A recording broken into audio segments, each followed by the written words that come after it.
Today's response to the Federal Reserve's decision to cut interest rates was a mixed one. And in this video, I'm going to break down what happened with the metals, why they're down, why indices are all over the place, jumping up initially, then all the way back down, then all the way back up again.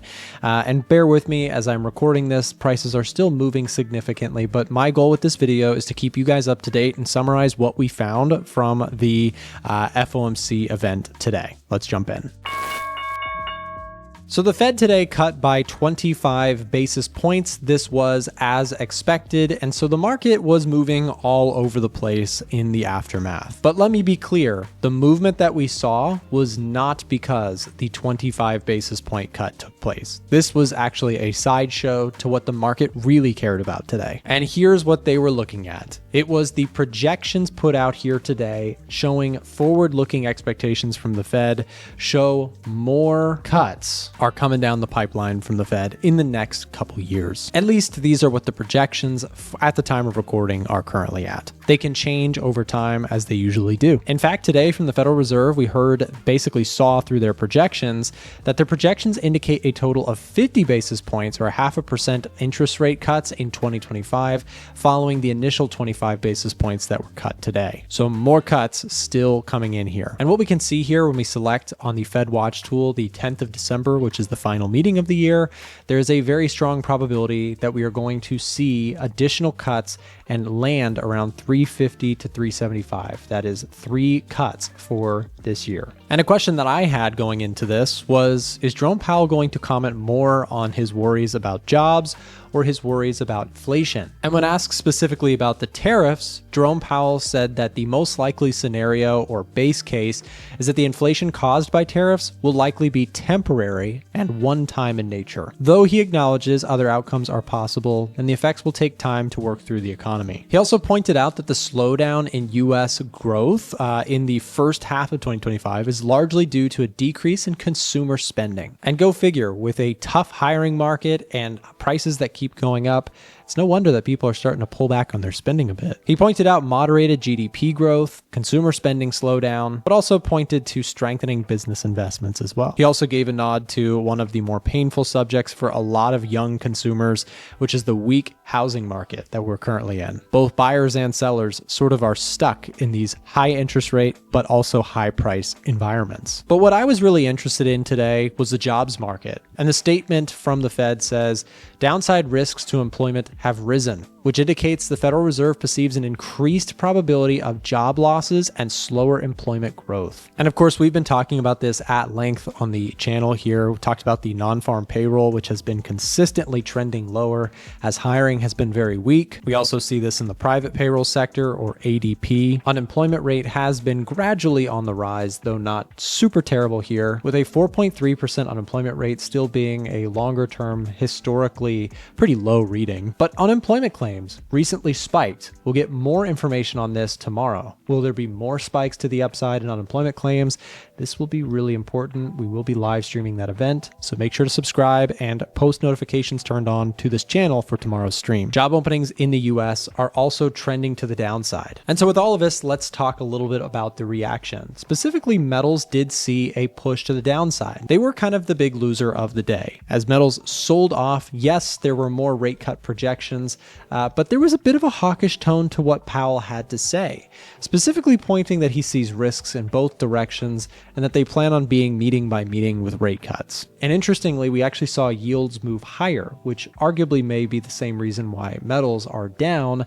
The bond market actually moved yields higher, suggesting that perhaps they're a little bit more seeing this as a hawkish cut from Powell rather than a dovish one. Stocks are largely unchanged on the day, but specifically, let's talk about silver.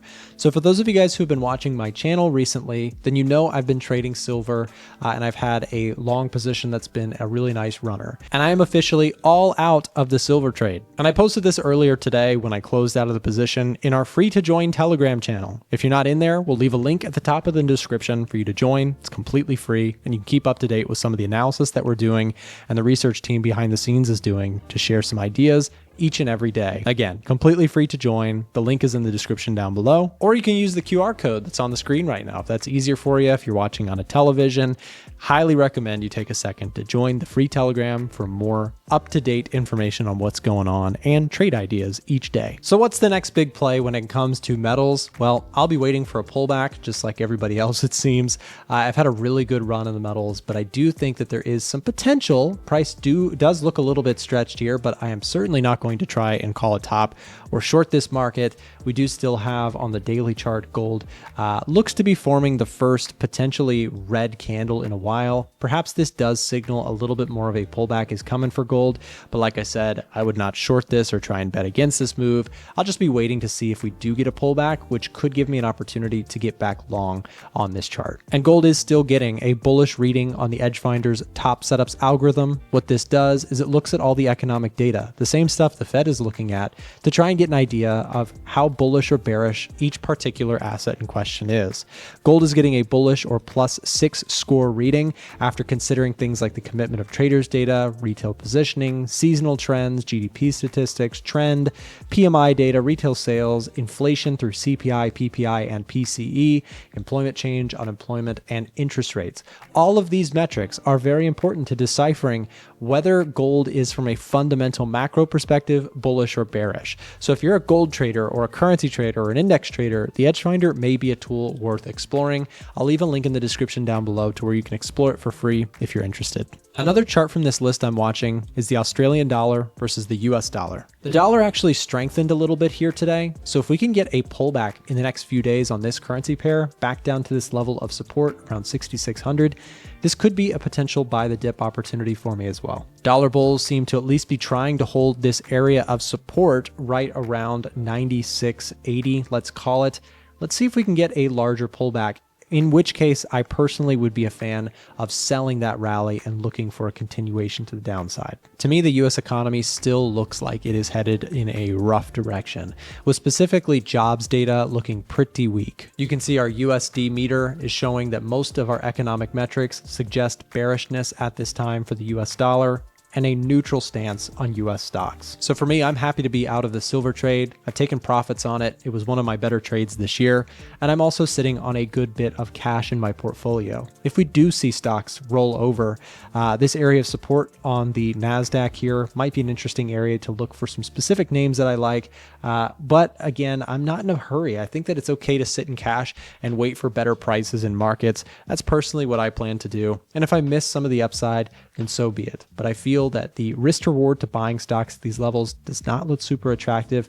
And same with metals. I think the better opportunity for metals would be to wait for a pullback. If it happens, I can look to get long. If it doesn't, then I wait and I see until I get a better opportunity. But there's no forcing trades here. For me, it is simply waiting for a little bit of a pullback here in metals and watching from there. Today's video is sponsored by Vantage Markets. If you're looking for a better brokerage and you're outside of the United States, check them out, as they offer a low trading fee platform where you can trade CFDs on a huge selection of different markets. You can trade Forex, commodities, indices, even individual stocks through their CFD platform.